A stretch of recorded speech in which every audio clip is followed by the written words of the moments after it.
Andrew Garfield is the best Spider-Man, and you can't change my mind. Today in Summit Cape, we're jumping into the Spider-Verse to settle a debate that has been raging on for years. Who is the best Spider-Man? We've had three amazing actors take on the mantle: Tobey Maguire, Andrew Garfield, and Tom Holland. But today, we're going to make the case for why Andrew Garfield's Spider-Man is the best among them all. First up, let's talk about emotional depth. Tobey Maguire's Spider-Man was great, no doubt about it. He brought a certain earnestness to the role, a nostalgic, almost old-fashioned sense of duty. Tom Holland, on the other hand, brings a youthful charm and the excitement of a kid suddenly gaining superpowers. But when it comes to raw emotional complexity, Andrew Garfield takes the cake. Think about it, Tobey's Peter cries, but it's more of a one-note grief, sadness mixed with a touch of vengeance. Tom's Peter is devastated over the loss of Tony Stark, his mentor, but his journey is heavily tied to the larger MCU narrative. Now look at Andrew. His grief over Gwen Stacy's death, it's raw, it's gut-wrenching, and it's personal. His Peter Parker isn't just sad, he's haunted. He's grappling with the weight of his choices, feeling every ounce of guilt and loss. This emotional depth gives Andrew's Spider-Man a complexity that stands out. He's not just a hero, he's a young man dealing with profound pain, and that's what makes him feel so real. Now let's talk about who captures the essence of Spider-Man's personality best. Spider-Man is known for his humor and quick wit. Tobey's Spider-Man had some memorable moments, but let's be honest, humor wasn't exactly his strong suit. Tom Holland brings a fresh, naive charm which works well for his age, but his humor often feels more like a starstruck fanboy. Andrew Garfield, however, nails this aspect. His Spider-Man is the funniest of the three, with sharp, biting wit. Remember the scene with the car thief in The Amazing Spider-Man? Andrew's Spider-Man uses humor not just to entertain, but as a weapon, a defense mechanism against fear and doubt.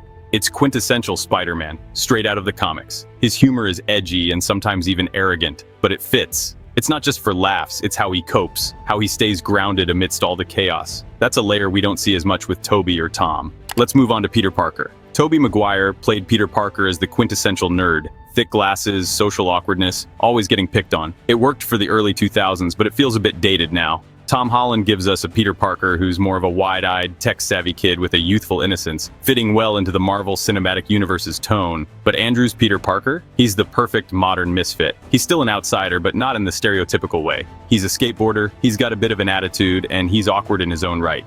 He's not the caricature of a nerd, but rather a contemporary outcast. Someone who doesn't fit in, not because he's too smart, but because he's different. His awkwardness feels real. When he stumbles over his words with Gwen, it's not because he's playing a nerdy role, it's because he's genuinely nervous and trying to navigate his feelings. This makes him a Peter Parker that feels more aligned with today's audience, a more nuanced version of an outcast. Now let's talk romance. Tobey's Peter and Kirsten Dunst's Mary Jane had some sweet moments, but let's face it, their chemistry was often awkward. Tom's Peter and Zendaya's MJ are adorable, but their relationship often feels like a subplot rather than a central element. But Andrew Garfield and Emma Stone, they had the most electric chemistry of all three couples. Their real-life relationship translated beautifully on screen, giving us a Peter and Gwen who were believable, charming, and relatable. Their romance wasn't just a side story, it was central to his character development. And when Gwen dies, it's one of the most emotional moments in any Spider-Man film. Andrew's performance, his raw grief, his desperation to save her, it's gut-wrenching.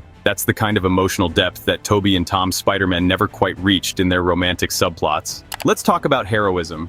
Tobey's Spider-Man is a classic hero, a bit old-fashioned, driven by a clear sense of duty.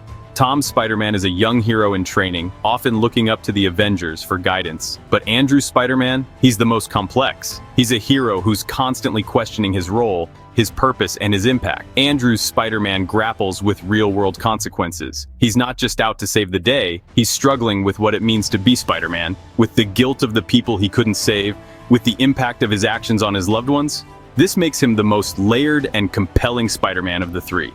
Let's not forget the underdog factor. Andrew's Spider-Man didn't get the same love from critics or the box office, and his movies were cut short. But in a way, that mirrors Spider-Man's own story. A character who constantly gets back up, no matter how many times he's knocked down. And fans noticed. When Andrew returned in No Way Home, the reaction was overwhelming. People remembered just how good he was, how much heart he brought to the character. It's clear that his Spider-Man has left a lasting impact. So there you have it. Andrew Garfield's Spider-Man is the best because he's the most emotionally complex, the funniest, the most relatable, and the most compelling. He brings a depth to both Peter Parker and Spider-Man that stands out among the three.